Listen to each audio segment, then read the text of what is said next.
معلوم ہوا کہ اللہ کا معاملہ جس قوم سے بھی ہے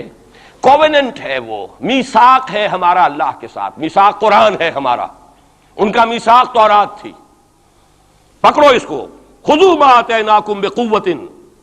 پکڑو اس کو مضبوطی کے ساتھ جو ہم نے تمہیں دیا ہے، اگر اس سے بے وفائی کرو گے تو ہم سے کوئی تعلق نہیں، بلکہ تم مجرم ہوگے اصل،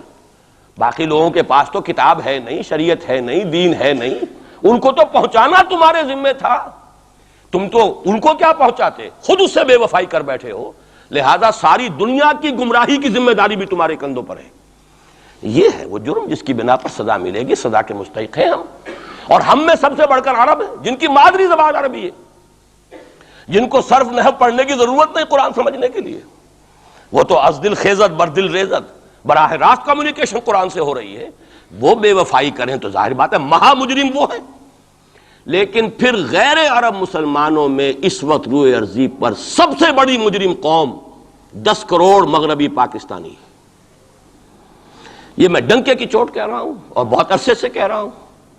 اس لیے کہ ہم وہ لوگ ہیں کہ جنہوں نے اسلام کے نام پر ملک بنایا، کوئی ملک دوسرا دنیا میں اس وقت اسلام کے نام پر نہیں بنا، ہم وہ لوگ ہیں پاکستان بنانے کے لیے لاکھوں جانیں مسلمانوں کی کلمہ گوؤں کی گئیں اور ہزاروں عصمتیں لوٹیں، اور نہ معلوم کتنی مسلمان لڑکیاں اور عورتیں جو ہے رہ گئیں پھر بھی ہمیشہ ہی سکھوں کے پاس، اور وہ آئی نہیں پاکستان اس اسلام کے نام پر۔ اور کیا کیا ہے ہم نے، 46 برس ہو گئے، اس کہاں اسلام ہوا؟ لہذا اس سے بڑی مجرم قوم عربوں کے بعد، ہم یہ کہہ سکتے ہیں ہمارا عام آدمی قرآن نہیں پڑھتا، قرآن جانتا نہیں، ٹھیک ہے، اپلی ہے کچھ نہ کچھ، اس اعتبار سے ان کے بعد نمبر ہمارا ہے، لیکن باقی پوری دنیا کے مسلمانوں سے بڑھ کر مجرم ہم،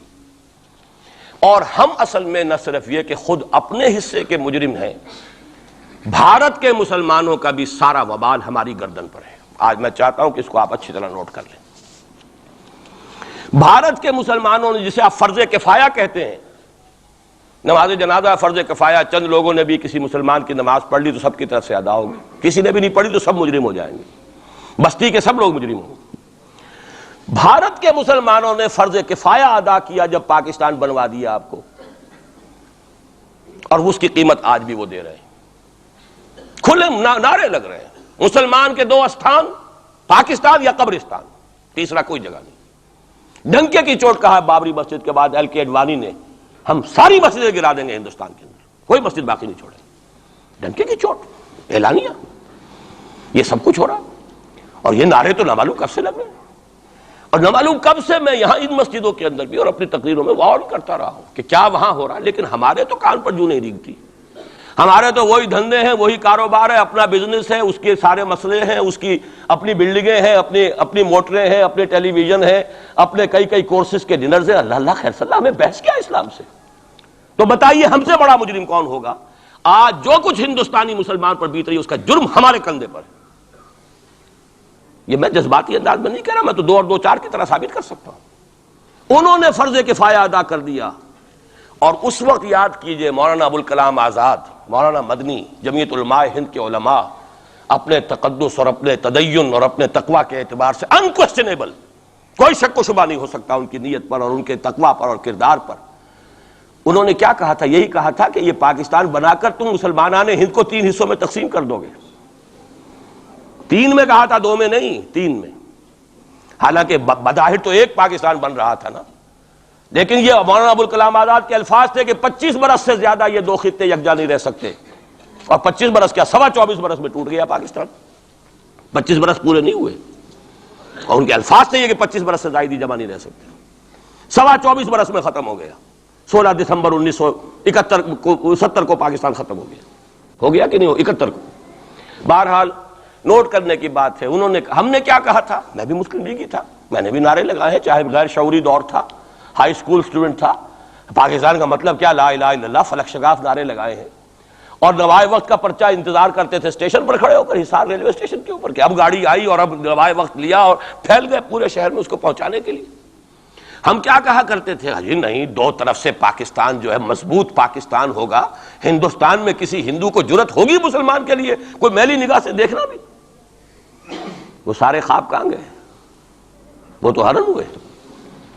وہ 2 طرف کا جفا تھا وہ تو ختم ہوا، اس لیے کہ وہ زنبور تو اب رہا ہی نہیں، وہ تو کھل گئی، ناٹ ہی ختم ہوئی وہ مشرقی تو قومیتیں ہیں، یہاں تو اب ایتھنک اور ریجنل اور نہ معلوم کس کس قسم کی اور لنگوسٹک جو ہے نیشنلٹیز ہیں، نیشنلزمز ہیں، وہ جو ایک امت ایک وقت میں بن گئی تھی، ایک قوم مسلم قوم ہندو کے مقابلے کے لیے، وہ تو ختم ہوئی۔ اور حال کیا ہو گیا ہے،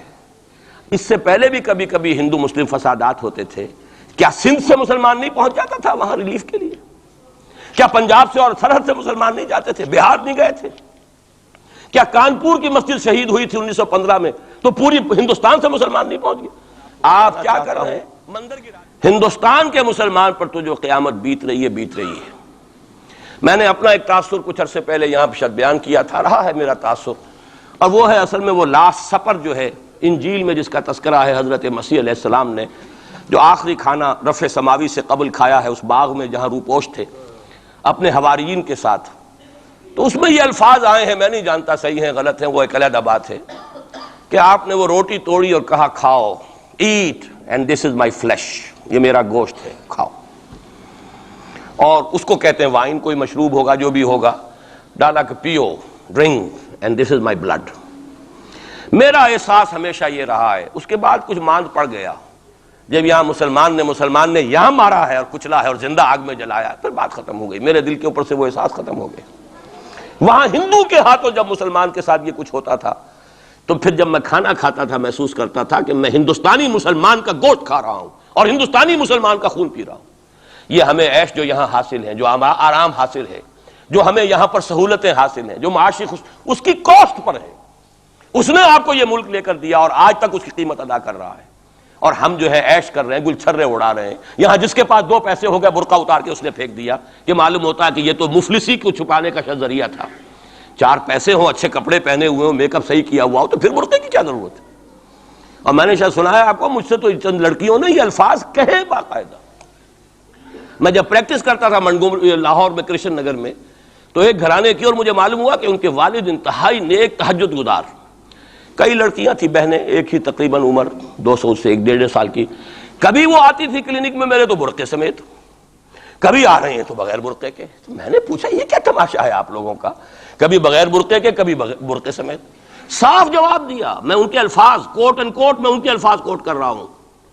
ڈاکٹر صاحب جب ہمیں کوئی میک اپ کرنے کا، کپڑے بدلنے کا موقع نہیں ملتا تو ہم برقع پہن لیتے ہیں، اور جب ہمیں موقع ملتا پھر ہم برقع کاہے کو پہنیں؟ تو گویا کہ اس کو چھپانے کا ذریعہ برقع ہے کہ کپڑے میلے ہیں، میک اپ نہیں کیا تو لہذا برقع پہن لیا۔